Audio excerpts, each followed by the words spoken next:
Hello boys and girls, welcome back to the next chapter of Mr. Gum. Now, let me think, what happened last time we read the book? Mr. Gum bought the hearts. They smelt rotten. Oh yes, he went to the sweet shop, didn't he? And he bought, was it lemonade sherbet? To make them smell a little bit nicer, to try and get that dog to eat them so that he could keep him out of his garden. Let's see what happens in chapter 7. See if Mr. Gum's dirty trick pays off. Chapter 7, Friday O'Leary. So, now we head back to Polly, who is just where we left her, having a good old cry outside the secret cottage. Who, though, is that old man watching her from the window? You've probably been going crazy from all the suspense, haven't you? Well, you could breathe a sigh of relief, because it is no other than Friday O'Leary, who is one of the heroes of this story. The next time somebody says to you, "I hate old men, all old men are unpleasant and wicked," don't be too quick to agree with them.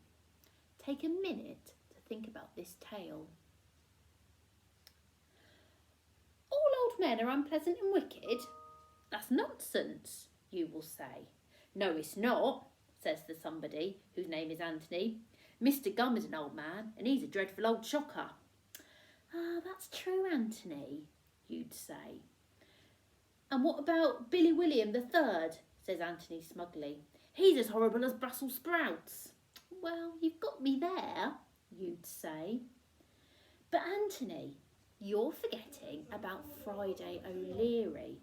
He's an old man too, and he's an absolute winner.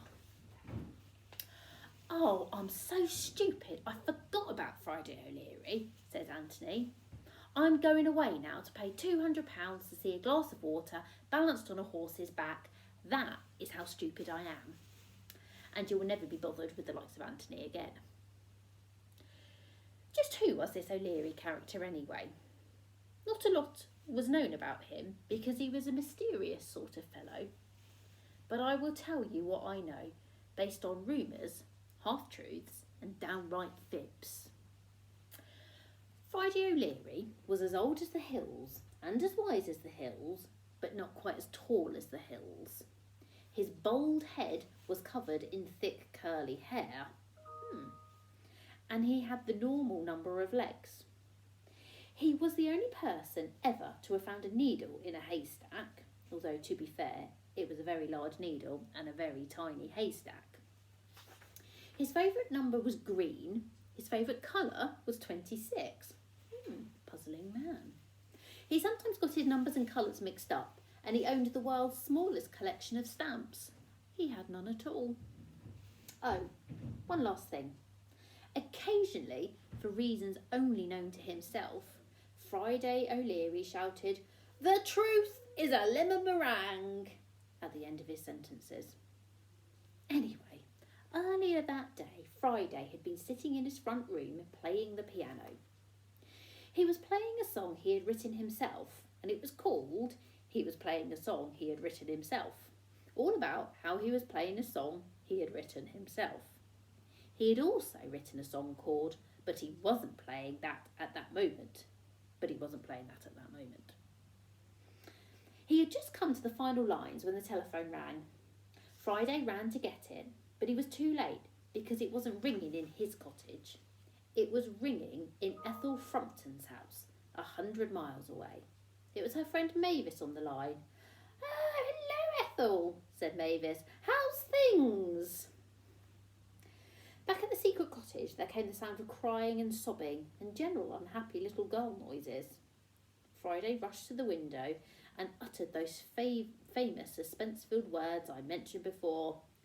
"Well, well, well," he said. "What have we here? A little girl in trouble." Then he opened the front door and stepped outside. "Hello," he said to Polly. "Are you all right? The truth is a lemon meringue pie." "Who are you?" asked Polly. She was a little bit nervous because her mother had told her to never talk to strangers. Her mother was full of that sort of advice, Brush your teeth twice a day. Wash your hands before meals. Don't cut your legs off with a bread knife.